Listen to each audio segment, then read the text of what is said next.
My baby, my Valentine. Yeah. Can I hit the making with temperature? Peas and kisses. You're pissing me off. Oh my God, Yoruba people will not kill me. Honestly. How far now? I do, brother. Yeah. Yeah, so recently we talked about hits and classics. Yeah, we did. So just going off of that, we'll talk a little bit about Ckay on this one. Yeah. Who is Ckay right now? Ckay is a star, but his stardom is quite different from anything we've seen in Nigeria, like over the past few years. It's so crazy and interesting at the same time that someone who was not a star in Nigeria, I mean, he was a popular figure in Nigeria, but you wouldn't call him a star. Like, even though Love Nwantiti, the remix with Kwame and Joe Boy, was a hit at the start of the lockdown, you wouldn't exactly call him a star, even till now, right? Let's look at CKO. Ckay's followers on Twitter is still like 254K. Right, that's not bad. Even still some in the peak of Love Nwantiti's madness, he had maybe a little under 100,000 or just over 100,000. It was that crazy. So you must understand where it's coming from. Do you get? If some influencers have like 1 million followers, if a Poco doctor has like 1 million followers, do you understand? So it shows that where it's coming from is not is the definition of absolutely unprecedented. Do you understand? Absolutely, it was not. There was no template for it. There was no background. There was no expectation. And for the song to blow up like a year after, or over a year, what am I saying? Like 2 years after it was released, and over a year after it popped initially, was just ridiculous. And now his stardom is so interesting because it's like a global star. It's like how do I put this? It's like a known figure across the world. Yeah. An African star whose stardom, a lot of people would then dispute his stardom in Nigeria, which is going to be interesting. But it's so interesting that a lot of people rather have what he has because it's not concentrated to one country. Does that make sense? Yeah. What he has is not concentrated. It's not focused on one country. His major fan base is not here. It's spread across the world, in different parts of the world.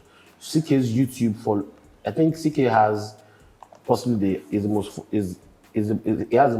the highest number of subscribers in terms of Nigerian artists on YouTube now. Do you understand? Like, imagine someone having, let's say Wizkid is the biggest Nigerian artist right now, right? Yeah. Ckay, 3.42 million subscribers. Let's check Wizkid, Starboy TV, 2.53 million subscribers. Let's check Burna. As well. 3.13 million. Ckay is higher. Let's check David. 001. 3.13 million as well. So Ckay has more YouTube subscribers than the two of them. Jeez. And YouTube is the largest streaming platform in the world. It's the most widely used streaming platform in the world. So it tells you that what he achieved last year was ridiculous. Ridiculous, of epic proportions. So across the world, a lot of people argue that it doesn't have the brand equity of those guys. Maybe he might not be able to sell out theaters. I mean, venues like 17,000, 10,000 capacity venue, like Burna Boy can. Maybe he can only do theaters where Burna Boy is doing arenas, possibly. But if you tell Ckay that he would have more YouTube subscribers, it would be the Nigerian artist with the highest YouTube subscribers 2 years ago, it will tell you that you are mad. That's the journey. And if you were to tell me, I'll slap you. So it's just that simple. That's what has happened. It's like an overnight, it's been an overnight journey. Ckay was like, a lot of people think he's like this reserved person. He's quite reserved, but when you get him into a place where he can talk, we used to have one-on-one conversations. He has a lot to say. He's quite smart as well. He's quite smart. I don't know why a lot of people haven't figured that he's quite smart. He picks his words very well. It's quite deep in terms of his mind. And then another thing with him is, now he's not even here anymore. I don't think Ckay is in Nigeria like for up to 2 months in a year. Do you understand? Like the circuits and places where he's performed since the start of the year, bro. Those things are crazy. Do you understand? Like his big records now, you might not be able to pin them down to, oh, it's big in this country. But when you see the overall impact of those songs, it's going to blow your mind. It's just like Emiliana, for example. I was in a room with a lot of people from other countries recently, like a month ago. And we were talking about Emiliana. And someone in the room was like, but Emiliana is not big in Nigeria. And everybody there was like, who cares? Do you understand? Like, they all felt it. Do you understand? They all felt it. That's where he is right now. That's what Ckay is right now. That's nice. Yeah. So how did Ckay become this person? How Ckay became this person was resilience. That's the number one thing. Resilience. It's a story of resilience. If people could go back to the interview I had with him in 2019, when that EP came out, shout out to his manager at the time, that set up the interview. So we spoke, and he was telling me about how he came from the north to Lagos, met Audomekori at an event, found a way to become a producer at Chocolate City. Yeah. Then decided release this first EP, Container, that had Container done. I could argue that Container done was a hit, to be honest. Was it? Don't you think so? I think if it wasn't a hit, maybe it was quite close to becoming a hit because it was quite popular. It was popular on DJ mixes, it was popular in clubs. Maybe it was more like Mr. Money by Ashake. You understand? Maybe it's not a Sumbalaja. Because Mr. Money was also a hit. Yeah. It's certain circles in this country, right? So I think I would liken it to that, to be honest. So he becomes this guy that he was a producer majorly. A lot of people still know him as a producer. I think he has the most credits on MI's. Outside MI, he has the most credits on MI's Illegal Music 3, if I'm not wrong. Like, he has a lot of range. But he's being an artist as sort of, he's a music person first things first. Like, he's a music mind. He's from a family of people who are very music inclined. His dad used to play like classical music back in the day. And that's why Way sampled a Beethoven song. Ba, ba, ba, ba. Like, do you understand? Do you know the type of people that could think of putting Beethoven on an Afrobeat song? I still don't know how that song didn't enter. Anyway, the point I'm trying to make is, he wanted to become an artist, then released that EP. Yeah. Initially, Way was the one that was catching the hits, but he's always wanted to release Love Nwantiti. What I've gathered is that the label didn't exactly want to release Love Nwantiti. I think they said the label wanted to release, that's what I gathered, that the label wanted to release the song with Benny, with Barry J, which is possibly the best song in the EP, actually. You know, sometimes the best song is not the best single. You understand? Even though Ben is also single material, and at the time Barry J had some buzz, so you can understand why the label probably wanted to release it. But they believed it was Love Nwantiti. So he went and got Kwame Eugene and Joe Boy on it, and you know who Joe Boy was at the time. I just dropped Nobody, right? Song explodes, and 2021 he dropped another EP, which I think is his best body of work. We even named it one of the best projects of last year, Boyfriend EP. What he's been able to do is grow with his sound over the years. And what someone tells me that I don't forget about Ckay is, Ckay finds the right type of beat that suits where he wants to be and does what exactly he wants, not what the fans want, what he wants. Do you understand? Oh. Like, who goes on a song like Mezebu with Oxley and just, that song sounds like drugs if drugs was like music. That's what it's going to say. There's psychedelic thing. So now that personality is probably why he can go and make an Amapiano record like What Are We, or can make a record like Emiliana, because Emiliana is a pop record. Yeah. A lot of people say Afrobeats, but I'll say the Afro part of the record is kind of dumbed down. Of Emiliana, I think it's a pop record. Yeah. Mostly Afro influences, but mostly a pop record. So that's where he is right now. He's capable of doing anything. And walking across the years, over the years, turned him into this person. It's cool. Right, so how did Love Nwantiti become this track?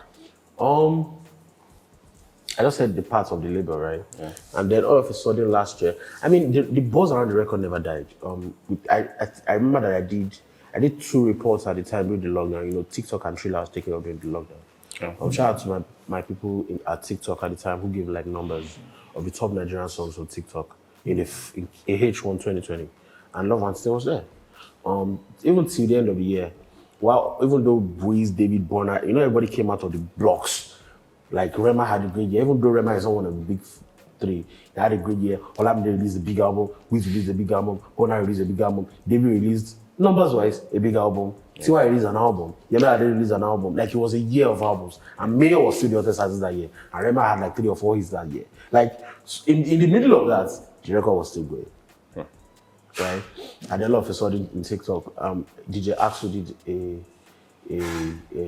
remix to the record on TikTok, and look, and shout out to the label. Felt like they moved smart around it because you could see the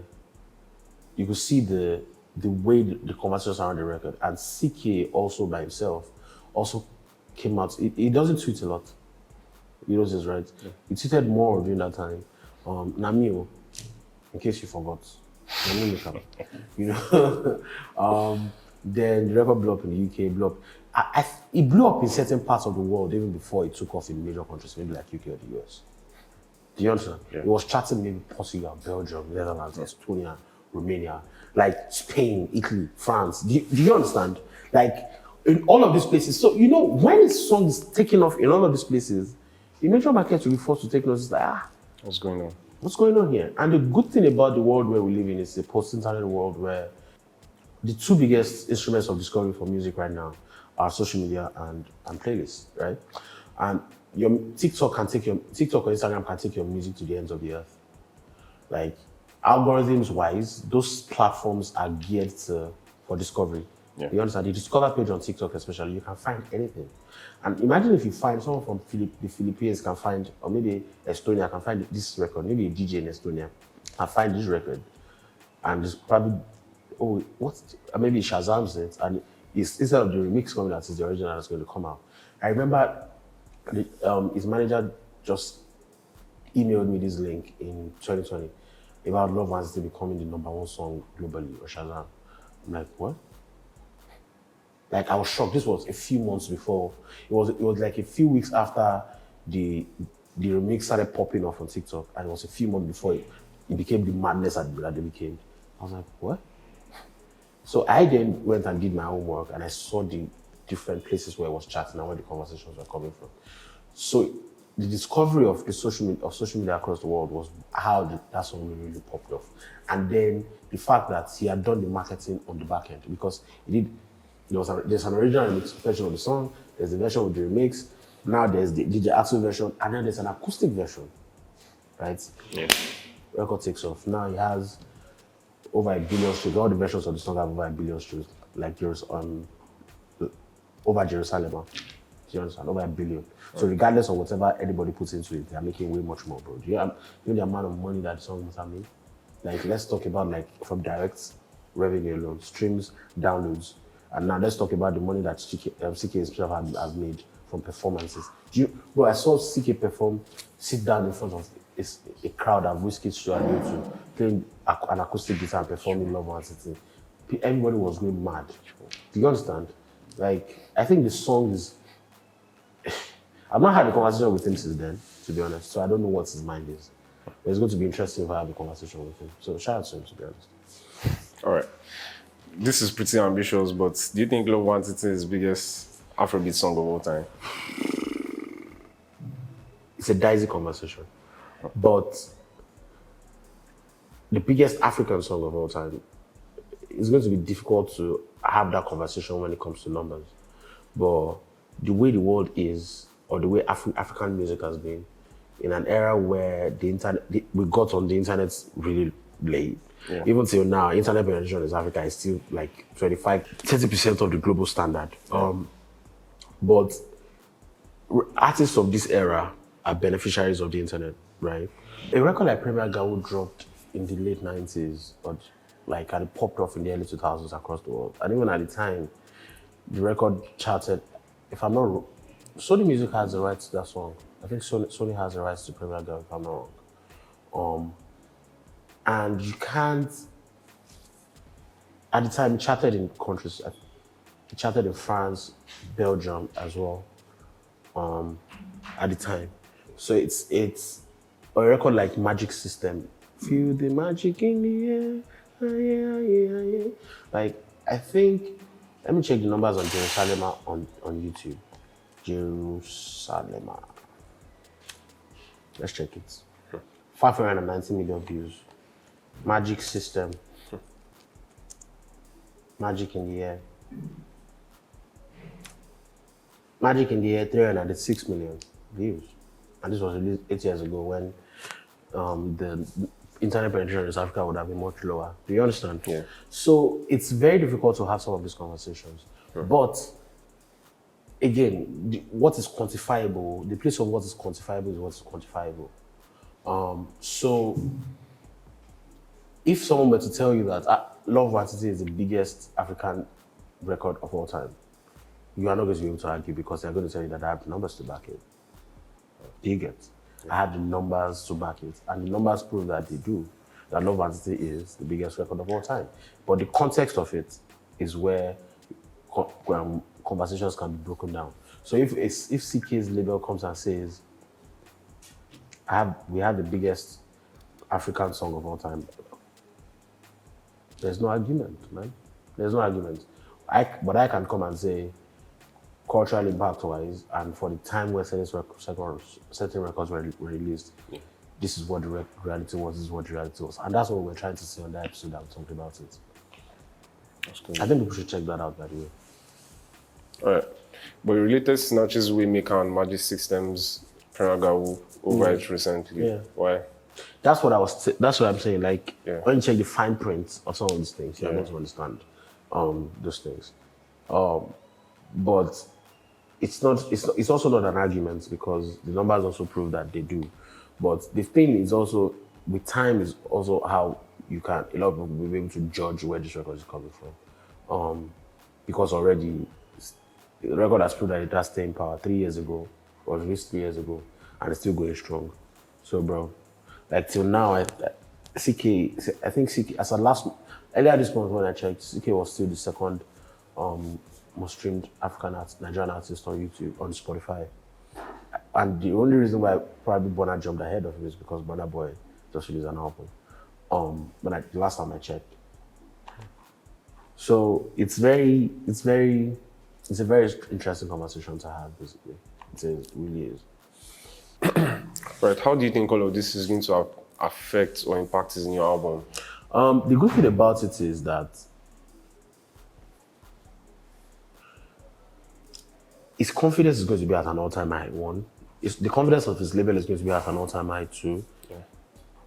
The fact he knows that he's not going to release something that's going to have horrible numbers anymore, three, especially not, at least not on YouTube and Spotify.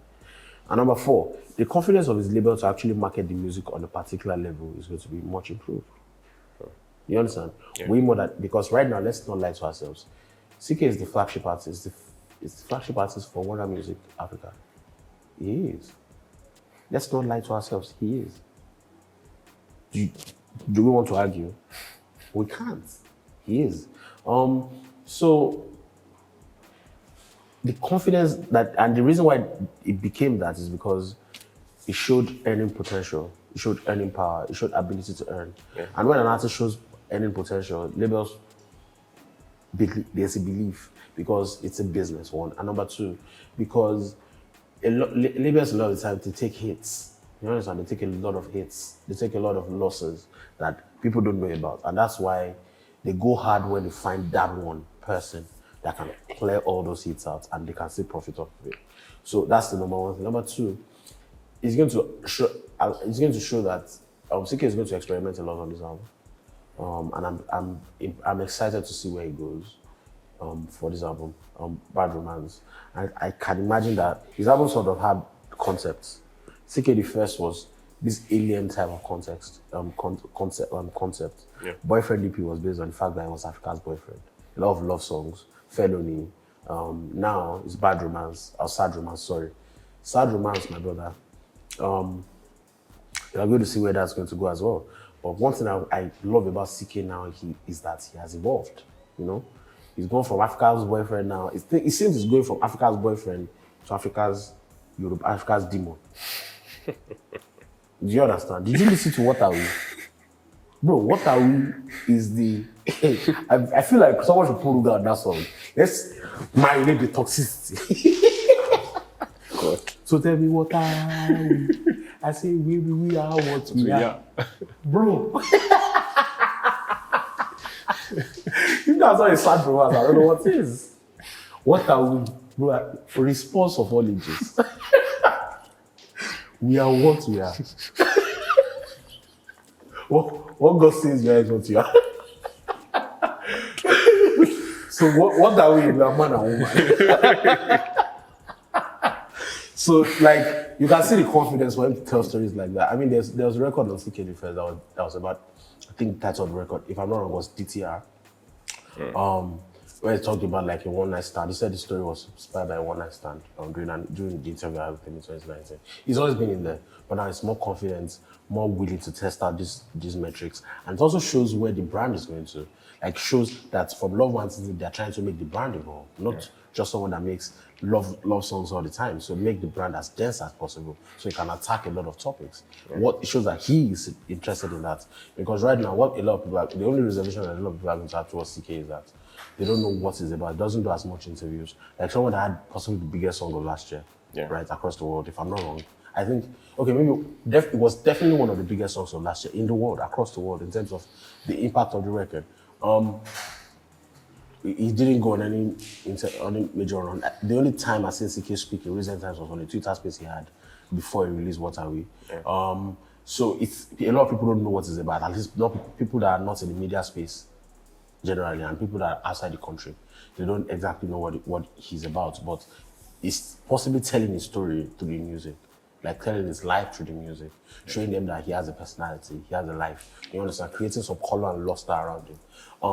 So that's number one. Then number two, what this album is going to show us further is where CK's biggest fan base is concentrated. Some people are arguing that it's in mainstream Europe. That's where his biggest fan base is. But right now, it feels like it's so decentralized. Sometimes that can be, it's a good thing because it's going to make sure that he has a lot of numbers. But in terms of touring going forward, I would like to see him have concentrated fan bases. So this album is probably going to help that, especially if it's properly optimized for streaming, like an Ckay's album, for example, optimized for streaming. So if this album is optimized for streaming in that way, then we can then start to see where it's concentrated at. And I think that's probably going to be mainstream Europe. And maybe some parts of South America. I can see them moving in on South America for this album because his sound also sort of appeals to that market in the way his vocal texture, the way his music comes off and all of that. So I'd like to see that going forward, and that's facts for me.